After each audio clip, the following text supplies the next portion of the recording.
बाद रुक करेंगे यूपी बुलेटिन की ओर, जिसमें बात होगी बरेली की, जहां ट्यूली गांव में अवैध खनन के खिलाफ ग्रामीणों में दिखा आक्रोश।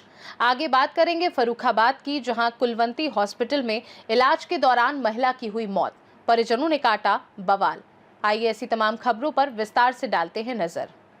बदायूं में हाई स्कूल की परीक्षा देकर लौट रहे बाइक सवार छात्रों को तेज रफ्तार अज्ञात वाहन ने टक्कर मार दी। हादसे में एक छात्र की मौके पर ही मौत हो गई, जबकि दूसरा गंभीर रूप से घायल हो गया। घटना उगैती थाना क्षेत्र के बाला किशनपुर गांव के पास हुई। पुलिस ने घायल को अस्पताल भेजा और मृतक का शव पोस्टमार्टम के लिए कब्जे में लिया है। बदायूं से सीनू संवाददाता प्रताप सिंह की रिपोर्ट। बलिया में हल्दी थाना क्षेत्र के नुरुपुर ढाले के पास सुनील यादव हत्याकांड के 1 लाख रुपए के इनामी आरोपी अजीत चौबे ने बलिया न्यायालय में आत्मसमर्पण कर दिया है। आत्मसमर्पण के दौरान उसने सुरक्षा की मांग की और मीडिया से बातचीत में पुलिस द्वारा एनकाउंटर की आशंका जताई। आरोपी और उसके वकील का कहना है कि उसे इस केस में फर्जी फंसाया गया है और पुलिस पर सतर्क रहने की जरूरत है। घटना 20 सितंबर 2025 को हुई थी, जब 28 वर्षीय सुनील यादव की गोली मारकर हत्या कर दी गई थी। किस प्रकरण में आज आप समर्पण किए हैं, क्या है? सुनील यादव हत्याकांड में फर्जी रूप से मुझको फंसा दिया गया है, ठीक है, और तहरीर में नाम मेरा घुसेड़ करके पैसा रुपया दे करके पुलिस वालों को और मुझको फंसाया गया, उसी और इनाम कर दिया गया। उसी में मैं आज हाजिर आत्मसमर्पण किया हूँ सीजम न्यायालय में, ठीक है। मेरी जान को खतरा है, मुझको मेरा इनकाउंटर हो सकता है, ठीक है। हाँ सर, अपना एक परिचय बता दें। संपूर्णनाथ उपाध्याय, सेशन कोर्ट बलिया। आज एक मामले में एक आरोपी समर्पण किए कोर्ट में, क्या नाम है उनका और किस मामले में ये आरोपित है? ये अपराध संख्या 158-25 है, धारा 103(1) 191(3) BNS थाना हल्दी का मामला है। एक सुनील यादव की हत्या हुई थी, उसमें जो है 4 लोग के खिलाफ जो है पहले वो दिया गया था और उसमें बाद में फिर राजनीतिक दबाव में अजीत चौबे का जो है नाम बढ़ाया गया, जो तहरीर देखने से स्पष्ट है। और इसी आधार पर माननीय उच्च न्यायालय ने नीरज चौबे, लक्ष्मी नारायण चौबे वगैरह की जमानत जो है कर दी है। और ये आज हाजिर हुए अजीत चौबे, और राजनीतिक हलकों में इनके खिलाफ जो है काफ़ी पैमाना है और लोग जो है इनका इनकाउंटर कराने के चक्कर में है। मतलब मीडिया से गुजारिश है इस पर बराबर नजर रखी जाए, नहीं तो कुछ भी हो सकता है। इन ऊपर कितने का इनाम घोषित था? 1 लाख का इनाम घोषित। क्या अंदेशा लग रहा है आपको कि आज समर्पण करने के बाद भी किसी प्रकार की आरोपी डरे हुए देखा गया? आरोपी को रास्ते में भी अटैक हो सकता है और हो सकता है कि असलहा वो बरामद करने के चक्कर में पुलिस ले जाकर के इनको इनकाउंटर कर सकती है। क्या मांग करना चाहेंगे? न्यायालय से ये गुजारिश की जाती है कि अधिक से अधिक इनको सुरक्षा दिया जाए। बलिया से सीनू संवाददाता आनंद दुबे की रिपोर्ट। बहेड़ी थाना क्षेत्र के ट्यूली गांव में अवैध खनन के खिलाफ आज ग्रामीणों का आक्रोश फूट पड़ा। आरोप है कि खनन में लगे लोग दिन रात दबंगई के बल पर ओवरलोड ट्रैक्टर, ट्रॉली, टेम्पो और टाटा मैजिक सहित वाहनों को गांव की गलियों से धड़ल्ले से चला रहे हैं। ग्रामीणों ने खनन में लगी एक ओवरलोड ट्रैक्टर ट्रॉली को रोककर पुलिस के हवाले कर दिया। अन्य वाहन चालक मौके से भाग गए। मौके पर पहुंची पुलिस ने ट्रैक्टर ट्रॉली को कब्जे में लेकर कोतवाली पहुंचाया। ग्रामीणों का कहना है कि अक्टूबर से खनन करने वाले बिना डर अवैध कार्य कर रहे हैं। ओवरलोड वाहनों के कारण गांव के रास्ते बुरी तरह क्षतिग्रस्त हो गए हैं। गांव की गलियों में छोटे बच्चों के साथ अनहोनी की आशंका भी बनी रहती है। फिलहाल मामले की जांच पड़ताल शुरू कर दी गई है। क्या नाम है आपका? मेरा नाम रईस है। कहाँ रहते हैं? ट्यूली। यह जो हंगामा हो रहा था, ट्राली रोकी गई थी, क्या है पूरा मामला? ये मामला सर ये है, ये अवैध खनन कर रहे हैं, ये रात दिन ट्राली चला रहे हैं। यहाँ पे बम्बे टूटे थे तो हम लोगों ने यहाँ पे आपस में चंदा करके ये बम्बे डाले। जब इनको बोलते हैं रोकने के लिए तो ये गुंडागर्दी करते हैं। कौन पत्रकार है, कौन पुलिस है, ये सब ये उल्टा सीधा बोलते हैं, ठीक है। दूसरी बात कहते हैं हमारे पास परमिशन है। अभी वहाँ पे चल के देख लो, मौके पे इन्होंने कम से कम 10-12 फीट गड्ढा खोद रखा है। जबरदस्ती की दबंगी करते हैं, बस यही है। ये खनन जो हो रहा है किसी खेत से हो रहा है या नदी से? ये नदी से, खेत से भी करवा रहे हैं लोग, नदी से भी हो रहा है जहाँ जिसका खेत है। ठीक। मेरा हरकर साहब। कहाँ रहते हैं? कब से चल रहा है अवैध रूप से खनन जो हो रहा है? अरे इसको कम से कम अक्टूबर चल रहा है। अच्छा, कितनी गाड़ियाँ चलती हैं डेली लगभग? टेम्पो भी चलते हैं। हाँ, ट्राली भी दिन में चलती हैं, रात में? दिन में भी चलती रात में भी चलती। तो गाँव वाले ने कभी एतराज किया इस चीज पे? गाँव वाले 1-2 बार कहते, कोई मानते नहीं किसी की। अगर कर तो कहते रोकने वाले कौन रोक। ये कहाँ से हो रहा है? किसी खेत से हो रहा है? नदी से? कहाँ से हो रहा हाँ, है? ये नदी से हो रहा है। बरेली से सीनू संवाददाता अब्दुल वाजिद की रिपोर्ट। इटावा बरेली हाईवे के पास मसीनी चौराहा स्थित कुलवंती हॉस्पिटल में इलाज के दौरान एक महिला की दर्दनाक मौत हो गई। घटना के बाद परिजनों ने अस्पताल के अंदर और बाहर हंगामा किया। परिजनों का आरोप है कि पुलिस और अन्य कर्मचारी मौके पर पहुंचने से पहले ही अस्पताल के डॉक्टर और स्टाफ गायब हो गए थे।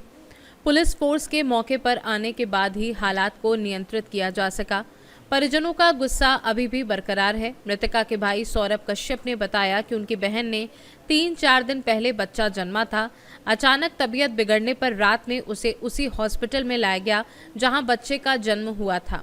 उन्होंने आरोप लगाया कि उस समय हॉस्पिटल का स्टाफ सो रहा था और बहन का इलाज मुश्किल से किया गया। उन्होंने कहा कि डॉक्टर ने कौन सा इंजेक्शन दिया ये स्पष्ट नहीं है, जिससे उनकी बहन की हालत बिगड़ गई और मौत हो गई।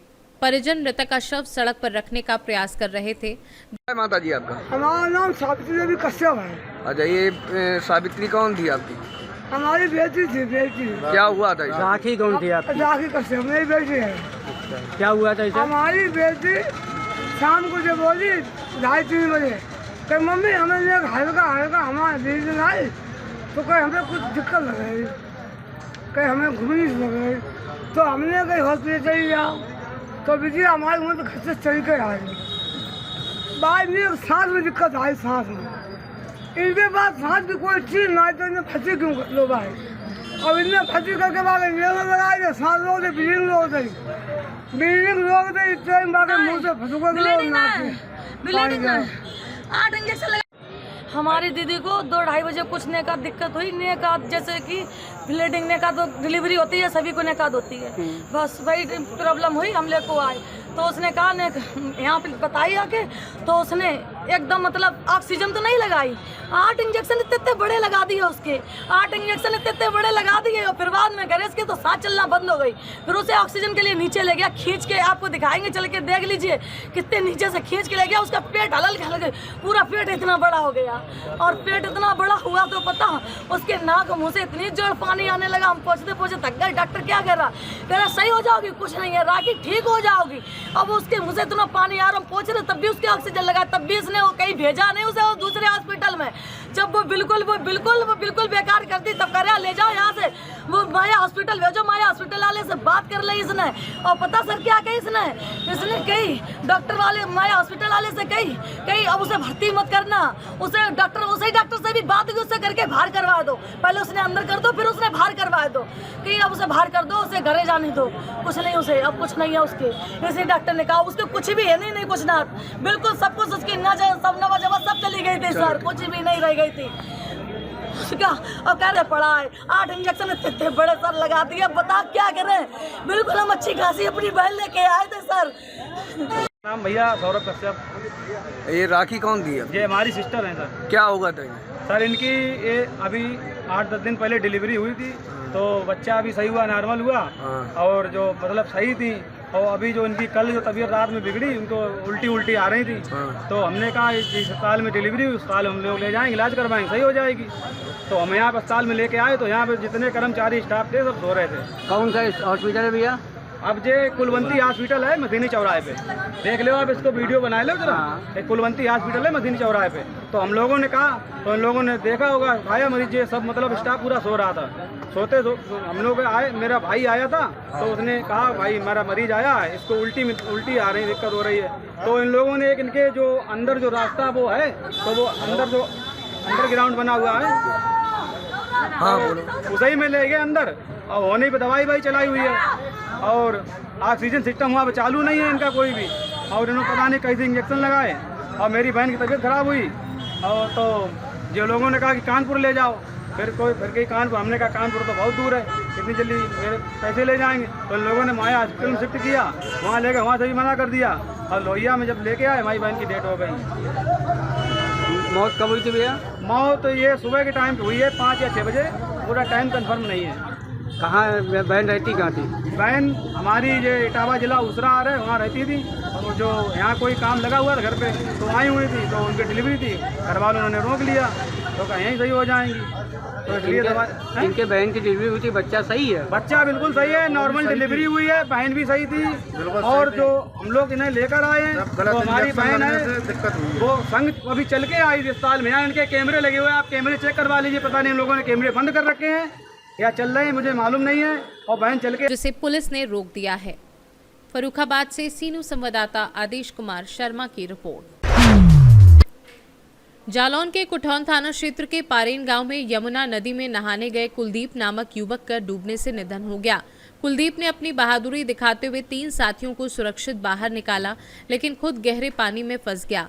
सूचना मिलने पर पुलिस और गोताखोरों की टीम लगभग 20 घंटे तक तलाश में जुटी और अंततः युवक का शव बरामद किया। घटना से परिजनों और गांव में शोक का माहौल बना हुआ है। जालौन से सीनू संवाददाता निखिल तिवारी की रिपोर्ट। यूपी बुलेटिन में फिलहाल के लिए इतना ही। देश दुनिया की बाकी खबरों को जानने के लिए आप देखते रहिए सी न्यूज़ भारत।